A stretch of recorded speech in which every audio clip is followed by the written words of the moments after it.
Good morning everyone. My name is Sunali Kumari. I am a student of BCA 6 in batch 1. Today I am going to explain the topic, the difference between HTML and XHTML. HTML stands for the hypertext markup language, whereas XHTML stands for the extensible hypertext markup language. In HTML was developed by the Tim Berners-Lee, and the XHTML was developed by the W3C. W3C was a stand for the Worldwide Consortium.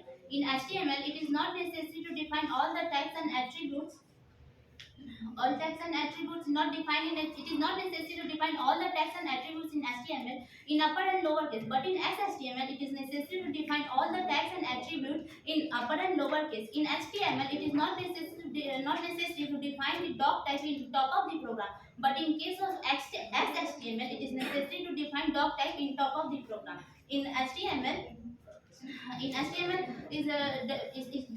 is extended form of SGML, and XHTML it is a extended form of HTML and XHTML. In HTML, the file name extensions uses .html, .htm. Whereas XHTML we uses file name extension .html. And in HTML, it is not necessary to define all. If we define attributes, it is not necessary to close it by quotes. But in case of XHTML, it is necessary to define all the attributes with the quotes. That's all from my side. Thank you.